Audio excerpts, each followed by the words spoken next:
My worst fear is always when somebody brings up an old video of mine or you guys start commenting on old videos of mine to where I can see it. And I feel like I've unlocked a new fear, and that's when a patron has requested a video based off of an old video I've done.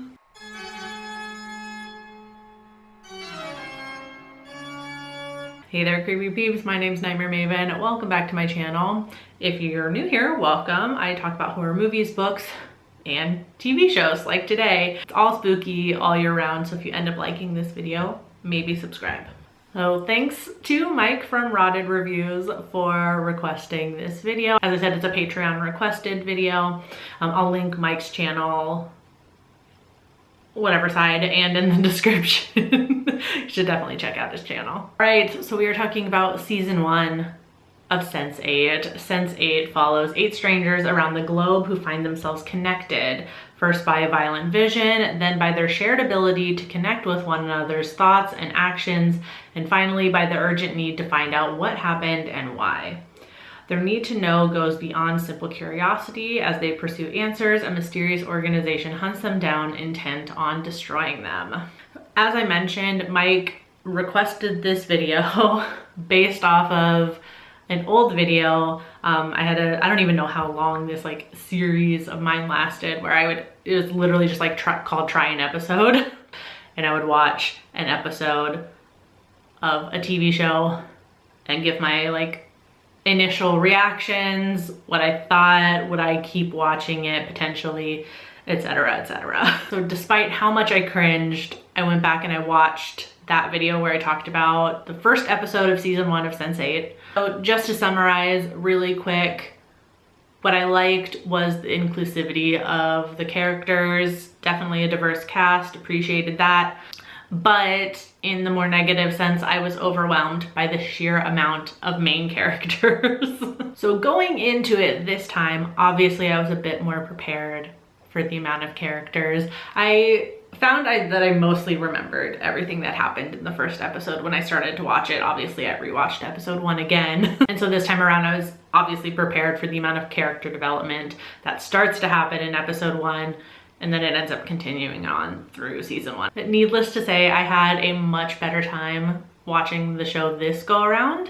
The characters are so lovable, though flawed, but I love a flawed character moment. I'm glad I stuck around for the whole season, even though it took a long time for the plot to finally get going, really. But I appreciate the sheer amount of character-focused moments. I love the overall theme of community and strength in numbers, community, found family. It's just so lovely and heartwarming to see these characters interact with each other and help each other. And I think this theme hits a little harder now because technology is advancing exponentially. So the difference between when the show came out in 2015 and now in 2013 is so vast. Now, as I'm watching it now, we're in the age of TikTok, and TikTok has kind of blown this idea of connecting to people all across the world to like infinite proportion, which is definitely why the US government wants to ban it. Especially on this app, more so on this app than any other ones, I think, in my opinion. We've seen people connect and come together and organize all across the country, all across the globe, and it hit a little harder watching this show in this age where that kind of thing is made possible by my phone. And I think that's pretty damn cool, and I think it added a layer of appreciation for me watching this show again. And as much as I love the character-driven stuff, I have to say it took a long time, like a long time, for the plot to really get going. Like they make hints about it sporadically kind of in the beginning, but the first, I'd say even more than half of season 1 is spent developing all the characters and having all the characters come to terms with what's going on and sharing information and things like that. Nothing really happens with like this Whispers guy and like the organization trying to like eradicate the Sense8 until like the last 3 or 4 episodes of season 1. Despite that though, I have to admit, it did kind of work to the show's advantage, I think, to push all of that plot intensely right at the end of season 1, because it definitely has the, okay, let me get right into season 2 factor, because of everything you experience in like the last 3 episodes. You're like, okay, I gotta know what happens next now.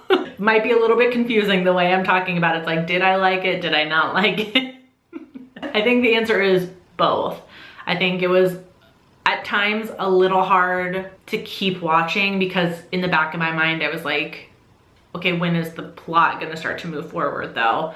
But then we'd have these really sweet moments with the characters and I was like, oh, you know what, I don't care, I love this. And I was kind of just like oscillating around of like, okay, keep it moving. You know what, I could watch like 3 or 4 episodes of just these people interacting. But Sense8 only has 2 seasons, so of course I had to look into why that was.